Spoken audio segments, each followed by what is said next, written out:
Welcome everybody, this is Frank DeMora here at the BibleProphecyMan.com. So if you saw me and watching me at my YouTube channel, I invite you to go to my prophecy site right here where you'll have access to all the links of the news and plus have access, free access, a download to my book that you'll be able to get today for free.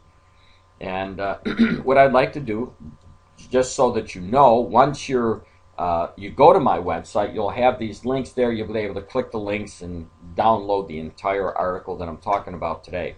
But right now I want to get into a prophecy and in the book of Daniel in chapter 2 and chapter 7, because in these chapters we have an outline of all the world powers from the time that Daniel was alive during Nebuchadnezzar's rule in Babylon all the way until the last world empire that will be in existence at the time that Jesus Christ comes back.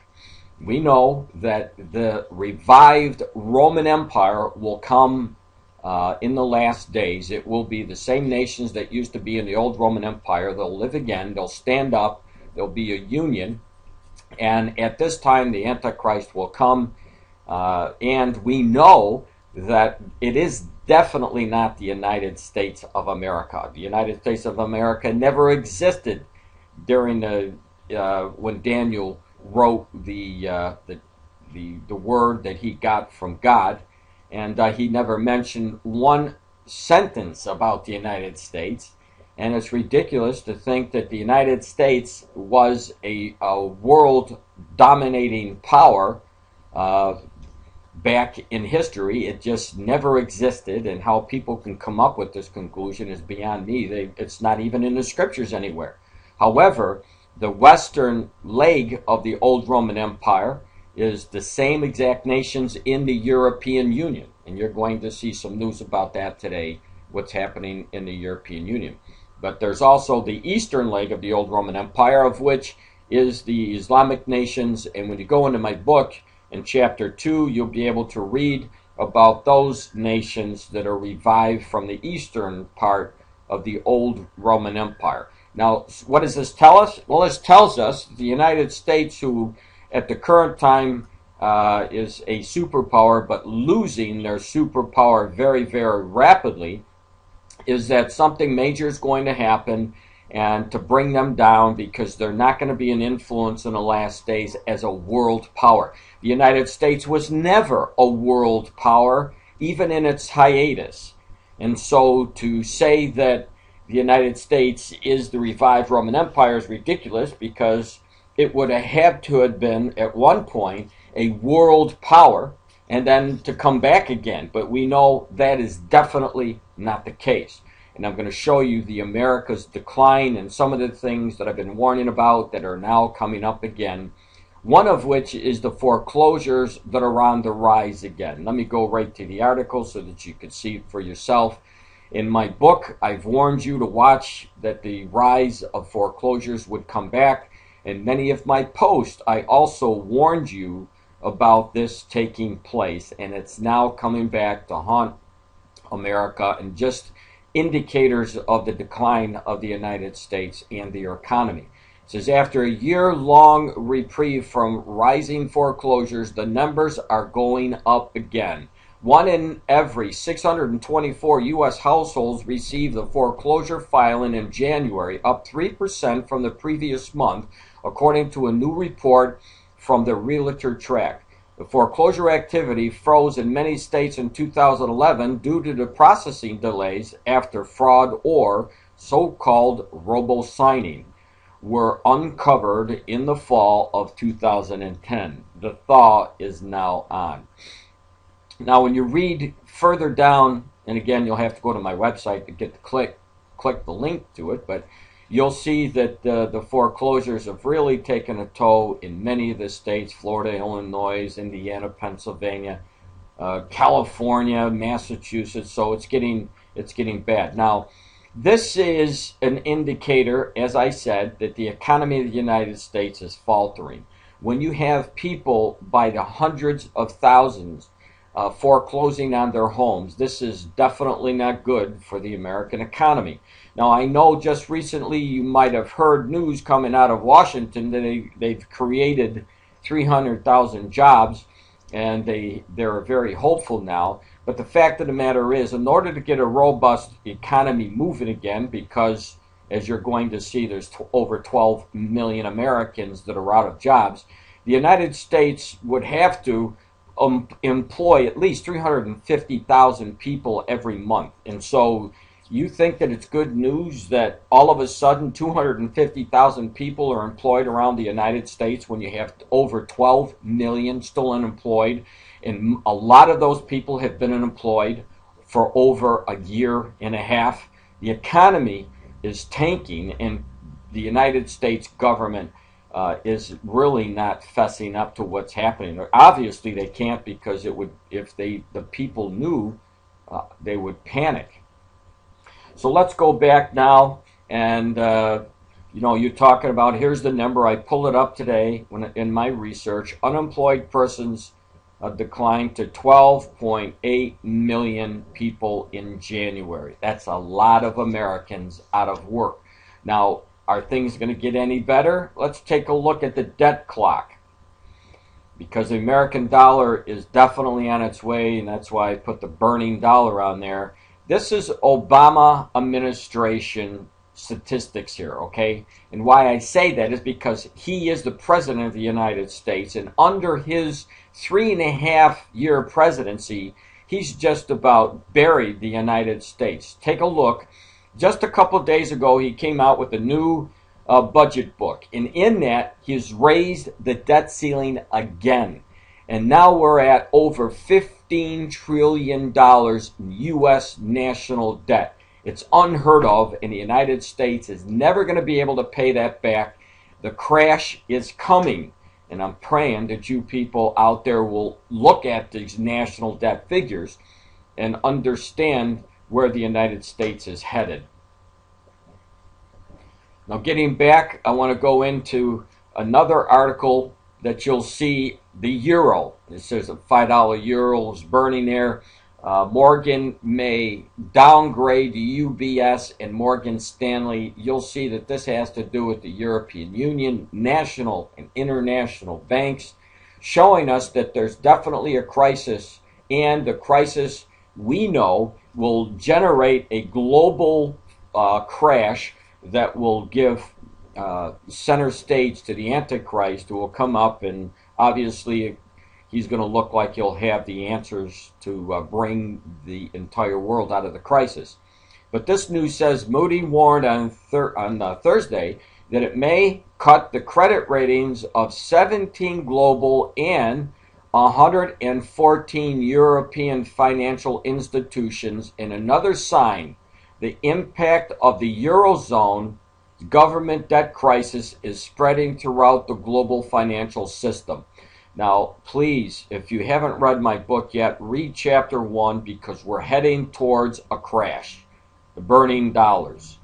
We're heading towards the crash.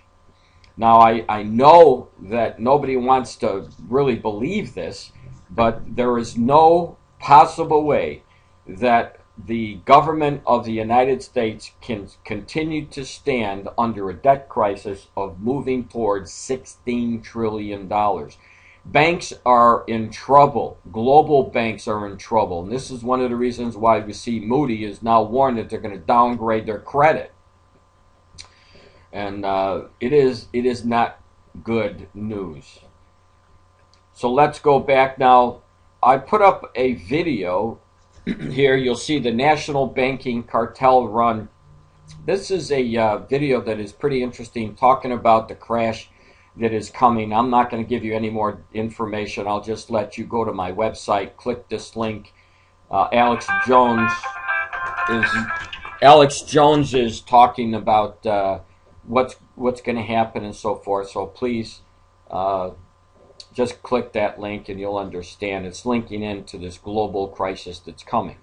Now, what I'd like to do is turn into another prophecy right now, and it has to do a prophecy about peace and safety. As you'll read about it in 1 Thessalonians chapter 5, verse 3, Paul warned that when they're calling for peace and safety, sudden destruction is going to come. And so I'd want to bring your attention to this call for peace and safety, and you'll see that the article, right moment has come for the Middle East peace, UN chief says. Now, obviously, the UN chief hasn't read the Bible, because we know destruction's coming at the time when they're calling for peace and safety. But the UN Secretary General Ban Ki-moon late Wednesday stressed the importance of the Palestinians and the Israelis to continue talks and make constructive proposals concerning land security. Obviously, those are the same words that Paul wrote about, the security they would be calling about peace and safety or security. And confidence building between the two sides, UN radio reported. And during his speech to the UN Secretary Council on his revisit for the occupied Palestinian territories and Israel, the radio quoted Ben as saying, "The right moment has come for peace process in the Middle East." Now, the reason why he's saying that is because Israel and the Palestinians are at odds with themselves. They have been magnifying the tensions between both of them, because just a few days ago there was more articles saying that the peace process was dead, and I've posted many of these. And so the direction of the call for peace and safety is heading towards the sudden destruction, and this is why I believe that he is trying to press now for the talks to continue, or for Israel and the Palestinians to resume any kind of talks, which they haven't been doing. And so we see that part of the prophecy coming into play. Now, in Ezekiel chapter 38, this is a war map of all the nations that will be coming down into Israel. Ezekiel chapter 38 and 39 talk about that.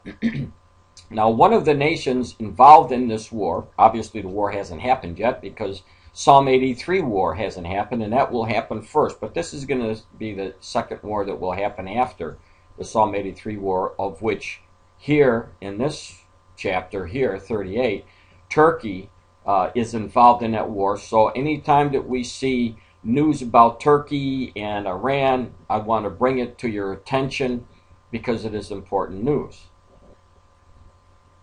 Now, in this particular article, you will see, let me magnify this if I can, move this up a little bit so you can see the whole article.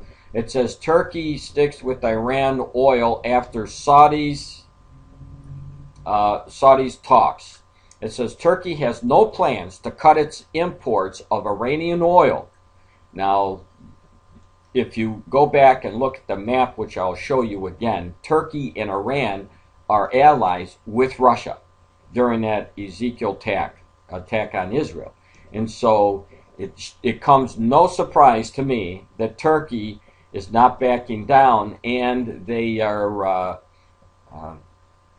no plans of cutting Iran's oil, remaining a rare loyal customer of Tehran despite rising pressures from international sanctions and initial signals it may buy more Saudi oil. Turkish and Saudi sources told Rutgers News. So the reason, again, strictly I give this to you is to show you that Turkey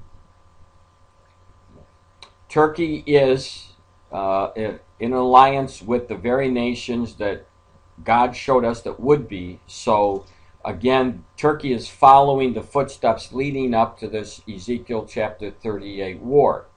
Now, there is another article that I want to bring to your attention. Netanyahu, Iran sanctions not working. Now, when you're talking about the call for peace and safety, this becomes really important, because we know that at least anybody that's been following Israel, they're going to have to make some kind of move on Iran to stop their nuclear program. And so we know that one of the possible scenarios is that when Israel goes after Iran, there'll be a backlash. The nations around Israel are those nations in the Psalm 83. We believe that they will attack, and that will start off the first war, the Psalm 83 war. But look at this. Iran sanctions not working. It says Prime Minister Benjamin Netanyahu and the corrupted President Demetrius Christophilus, signed a search and rescue agreement on Thursday. And according to the agreement, in the event of a disaster, Israeli aircraft will be authorized to enter Cyprus airspace and vice versa. The similar agreement between the Jewish state and Turkey was revoked recently in light of the heightened tensions between the countries. Very significant. So we have the prime minister warning that he's going to have to hit Iran, okay? He's going to have to hit Iran. And now we have the news showing you that Turkey, that once would have given Benjamin Netanyahu the airspace or the okay to fly into pursue Iran, they, because of the Turkish and the Israeli breakup, will not be giving any approval to Benjamin Netanyahu again. So this again shows us the direction of the Ezekiel war right there. Turkey was an ally. They're no more an ally. And now you have other allies that are going to give airspace, and I believe that there will be an attack coming. And this, again, I'm watching the news, because if that does happen, I know that there's going to be some kind of backlash. And one of those top scenarios that I can see would be the Arab nations coming against Israel because they went after their brothers out here in Iran. So these are the things that I'm looking for. And I don't think that they're that far off. Now again, if you want detailed information, please go into my book, download it today, and read chapter 2 about the last world empire, and chapter 1 about how the next world empire will be established, and how the Antichrist will rise to power in the last days. And I believe, again, it will happen by a crash, a global crash, and we're seeing the byproducts of that in both the United States and in the European Union right now.